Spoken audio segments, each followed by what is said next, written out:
Assalamualaikum warahmatullahi wabarakatuh.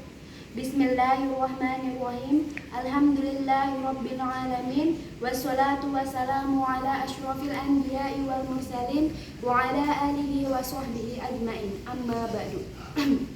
Pertama-tama, marilah kita panjatkan puja dan puji syukur kehadirat Allah Subhanahu wa taala karena atas segala nikmat dan karunia-Nya kita dapat berkumpul di tempat yang insyaallah diridhoi Allah Subhanahu wa taala.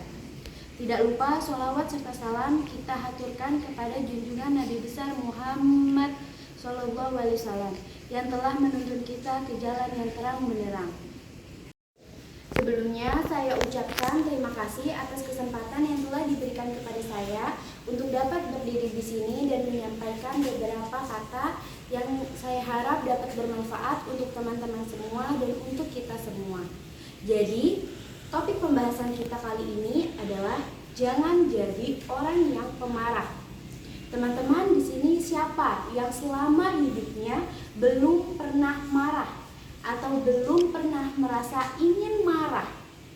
Tidak ada ya teman-teman, karena sejatinya semua orang pernah marah, semua orang selalu mempunyai rasa marah di dalam hatinya, walaupun memang marah tidak selalu muncul.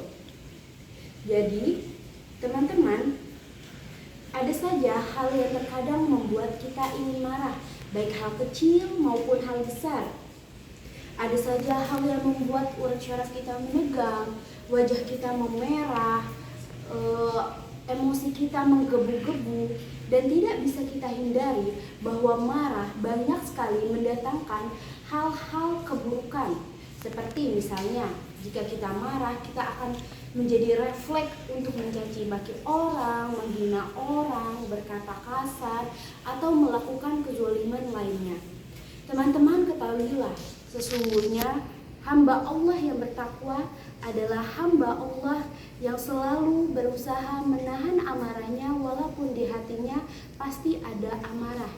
Ia selalu berusaha meredam amarahnya untuk Allah Subhanahu wa taala.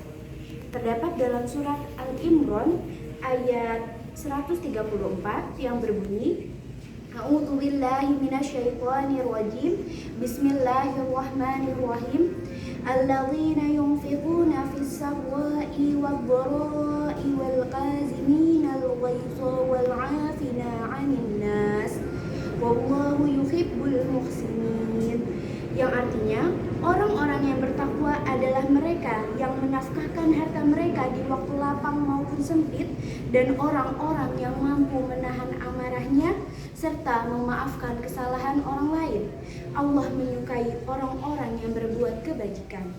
Jadi, apa ciri orang yang bertakwa? Yaitu orang yang mampu menahan amarahnya. Kenapa? Karena dengan kemarahan seseorang menjadi gelap mata, sehingga dia bisa melakukan tindakan atau mengucapkan perkataan yang buruk bagi dirinya, lingkungannya, ataupun agamanya. Namun orang yang bertakwa pasti ia mampu dan selalu berusaha untuk meredam amarahnya. Mari kita lihat dalam sebuah hadis sahih, Rasulullah SAW bersabda, orang kuat bukanlah orang yang selalu menang dalam berkelahi, tetapi orang yang kuat adalah orang yang mampu menahan amarahnya. Hadis riwayat Abu Hurairah. Orang mukmin yang terbiasa mengendalikan hawa nafsunya, maka dalam semua keadaan dia selalu dapat berkata dan bertindak dengan benar, karena segala keputusan dan segala yang diucapkannya tidak dipengaruhi oleh amarah. Lalu, bagaimana caranya agar kita dapat menjadi orang yang mampu menahan amarah? Pertama, apabila teman-teman merasa dalam keadaan sangat marah, teman-teman ucapkanlah ta'awudz. A'udzubillahi minasyaitonirrajim. Meminta pertolongan dari Allah atas godaan setan. Kenapa kita harus meminta pertolongan dari Allah? Karena sesungguhnya amarah itu asalnya dari setan. Ketika setan menggoda kita, maka amarah akan menguasai kita. Allah Subhanahu wa taala berfirman dalam surat Al-A'raf ayat 200 yang berbunyi, A'udzu billahi minasyaitonir rajim. Bismillahirrahmanirrahim. Wa imma yanzaghannaka minasyaitoni nazghun fasata'idzu billah innahu sami'un alim. Artinya, dan jika setan menggodamu, maka berlindunglah kepada Allah, sungguh Ia Maha mendengar dan Maha mengetahui. Jadi, jika teman-teman dalam kondisi yang sangat marah, maka ingat, itu adalah godaan setan yang terkutuk. Jadi teman-teman, ucapkanlah ta'awudz, semoga dapat menjadi peredam amarah kita. Yang kedua, jika teman-teman dalam kondisi yang sangat marah, maka hendaknya teman-teman diam. Karena saat marah kita akan cenderung mengeluarkan kata-kata kotor, mencaci, menghina orang, merundung orang. Maka apabila kita marah dengan kita diam, kita dapat mengurangi dan meminimalisir perkataan dan keburukan yang dapat keluar dari dalam diri kita. Ketiga, saat teman-teman marah, apalagi yang harus teman-teman lakukan? Berpindah posisi. Dari sebuah hadis dari Abu Dzar radhiyallahu anhu, Rasulullah bersabda, bila salah satu di antara kalian marah saat berdiri, maka duduklah. Jika marahnya telah hilang, maka sudah cukup.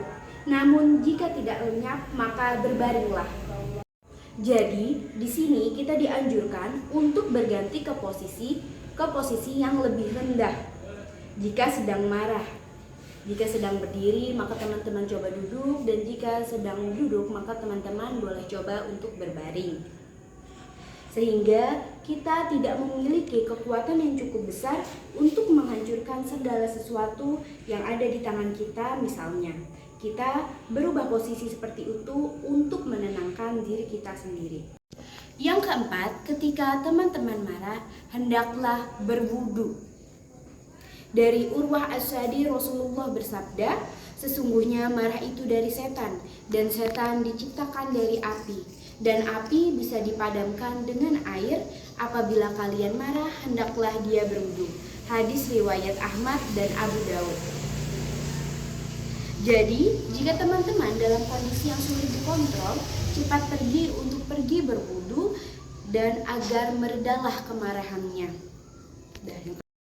Yang kelima, ketika teman-teman dalam kondisi yang sangat marah, maka ingatlah pesan dari Rasulullah SAW. Apa pesan beliau ketika ada seseorang yang sedang marah? At-Tabrani meriwayatkan dari Abu Ad-Darda radhiyallahu anhu. Ia berkata, wahai Rasulullah, tunjukkanlah kepadaku suatu amalan yang dapat memasukkanku ke dalam surga. Rasulullah bersabda, janganlah engkau marah, maka bagimu surga. Hadis riwayat Tabrani. Jadi teman-teman sudah mengetahui kan, begitu mulianya, begitu diapresiasinya orang yang mampu menahan amarahnya dari segala hal-hal buruk, mampu menahan hawa nafsunya.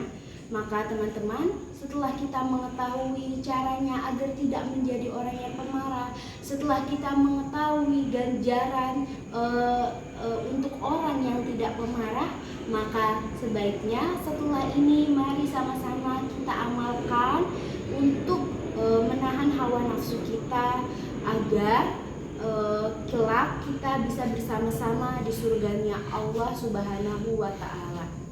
Sekian yang dapat saya sampaikan, kurang lebihnya mohon maaf.